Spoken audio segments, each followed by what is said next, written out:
Hello and welcome to my channel. My name is Rainer and this is Rainier Books, which pretty quickly will become your favorite channel on BookTube. So please subscribe and you won't miss anything anymore.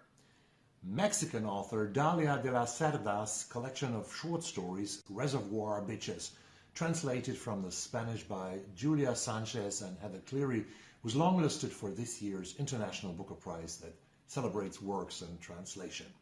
It is a slim book of not more than 160 pages, and I read it on my trip to and from München, aka Munich, last week. The original title is Peras de Reserva. The title is a nod to American film director Quentin Tarantino's first movie Reservoir Dogs that some of you might have seen. From 1992, this movie starring Harvey Keitel. The relationship between Tarantino's movies and De la Cerda's prose and Reservoir Bitches is quite obvious. The omnipresent and extreme violence that can erupt in any moment and lead to devastating consequences. In her 13 stories, Dahlia de la Cerda introduces us to a number of women from Mexico.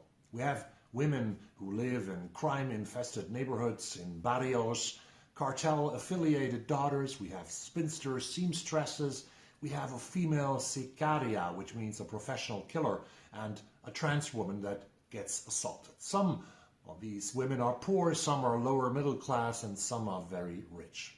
All of them experience immense violence in multiple forms: gender-based, economic, institutional, and relational violence. In this book, which is like a punch in the gut, violence is never sensationalized. It is a part of everyday life and can occur at pretty much any moment.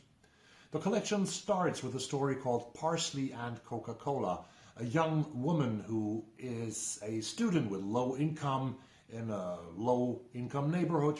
She's in her late teens.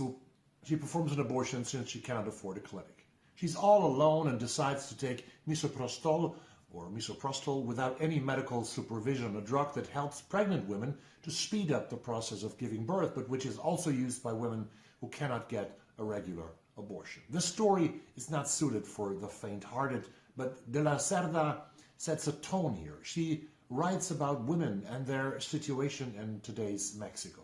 In this story, a man who doesn't care that he fathered a child, a woman who lives in economic precarity and therefore has to use unsafe and dangerous means. But it will get worse.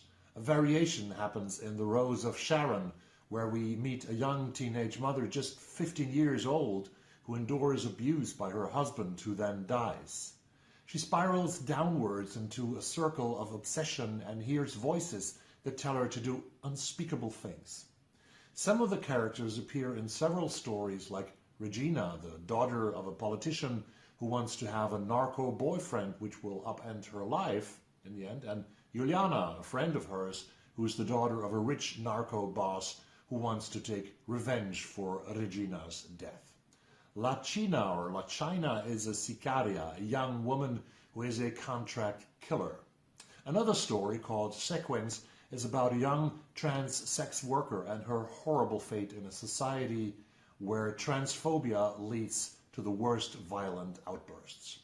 Some of De la Cerda's narrators are dead. They could not be silenced and still do tell their stories to us. Their narration is like an act of resistance against the patriarchy, the police and the media that often erase victims' stories. Dahlia de la Cerda has talked about a case of femicide in her own family, which influenced her and brought her to the decision to start writing about gender-based violence in Mexico. The numbers, if you look at them, are scary and horrific.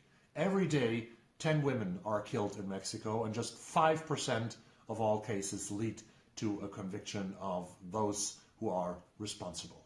De la Cerda is a co-founder. She's also an activist. She's the co-founder of the organization Moras Held Moras, a feminist collective in Mexico dedicated to sexual, reproductive, economic, and political emancipation for marginalized women.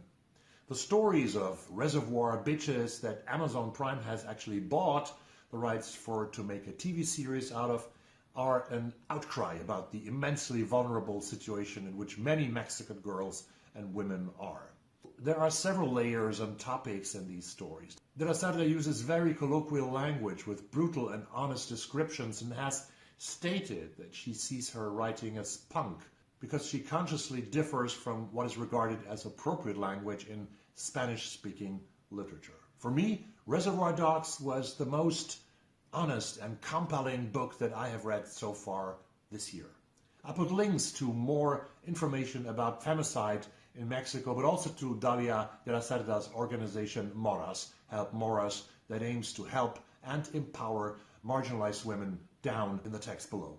Read this book, and I see you soon in another video. Thank you very much, and bye-bye.